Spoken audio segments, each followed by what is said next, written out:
When I started this channel, I put together some old equipment from years ago and set off into making YouTube videos, unsure if I'd find anybody else out here, and doubtful about making a difference by sharing my sculptures and perspective out in this wide open environment.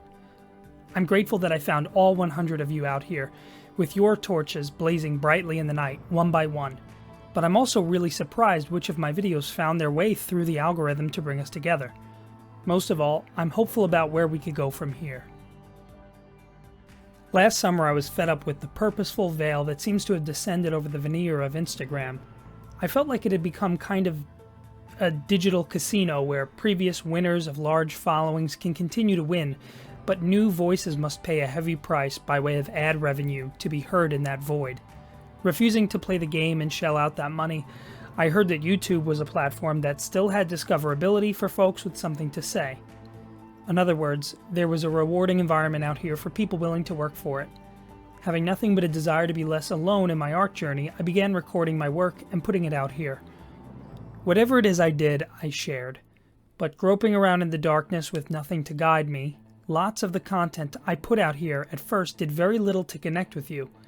Yes, I'm sure we both like representational art, sculpture, design, characters, monsters, and painting, but those are all just interests. What I needed was a torch to light my way, something like my own voice.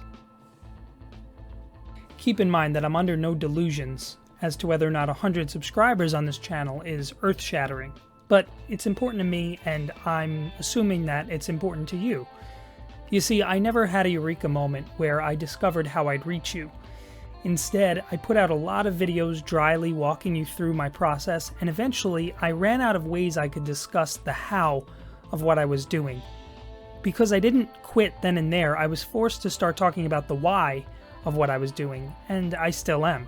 You see, everyone who shares their artwork online is aware of the numbers. We don't like to talk about it publicly or often if we're artists, but we each are aware of when our Instagram posts are largely ignored or when a YouTube video has terrible analytics.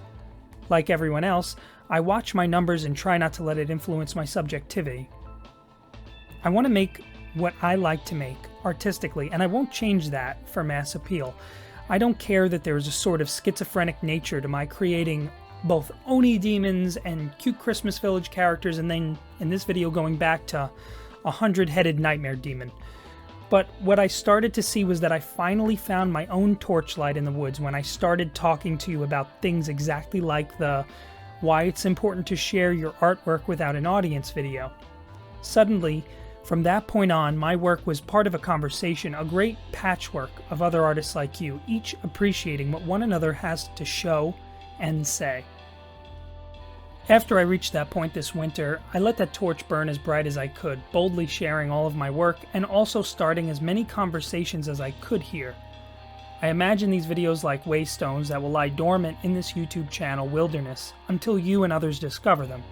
Then we can talk about things like imagining vast compositions in our minds to create currently unimaginable art, or taking ourselves and our portfolios less seriously on the whole. I'm also excited to see my perspective shift at different times and let myself evolve. You'll remember a long time ago in a video where I went on and on about how I don't really think practice drills are necessary in terms of artistic expression or development, but lately I've changed my tune and completely done a 180 as I completed the Meds 100 Heads challenge in just a year later. I'm happy to have started to see each of your torches in the night as well, through the comment section, our stream conversations, or on each other's YouTube channels. Where at first I was worried that the algorithm would do things to only reward fan art, which I like doing anyway, or technical walkthroughs, I'm so happy that the opposite seems to be true. I'm finding new faces in the torchlight every time I decide to go with my gut and bring the wildest things to you, or participate in other people's art challenges.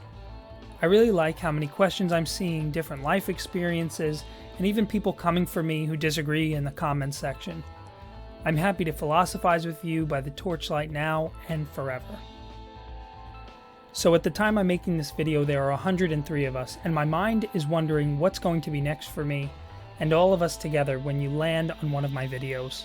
Well, for me, I'm not going to stop having weird thoughts about the art making process, sculpture, and what it's like to connect our work with other people. I know you like to hear about that stuff, and I like talking to whoever will listen to it on YouTube, so we're golden. Also, I get the alarming feeling more and more that so many of us are only a few bad days away from walking away from our art practices altogether. I know that I sometimes struggle to keep slinging clay when my personal life or day job or online analytics get me down. I'm starting to hear more and more from each of you that the motivation really does wane from month to month or day to day.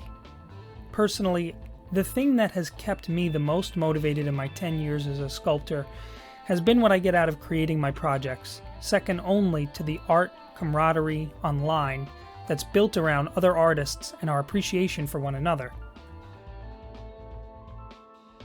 In other words, we are all going to find each other eventually in the torchlight of this dark online forest.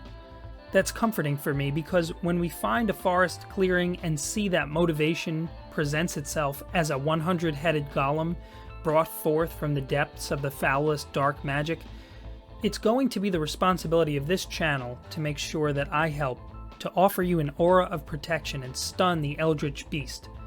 Even with all my efforts with this channel, you are still going to have to roll out of the way of the fleshy golem's attacks and cleave it in two by yourself. Which reminds me, I wanted to pose a question I thought of at this point while sculpting the monster. If a monster is made entirely out of heads, aren't all of its punches and kicks still headbutts? Like, each of this guy's knuckles are different heads, so if he crushes another character, did they get punched or headbutted 5 times? I'm just saying that if this was a monster in D&D or Magic the Gathering or something, I'd make sure its only attack was a nondescript headbutt and let the audience come to find the joke there.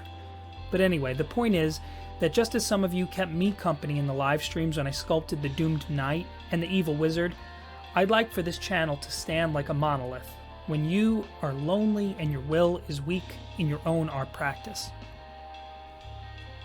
Which reminds me, and I want to be able to say, just in simpler terms, that I have a lot of good ideas for videos coming up regarding just the sort of psychology of art, which I know we've been talking a lot about, but also art motivation, which I feel like we don't get enough of here on the internet in general and amongst each other.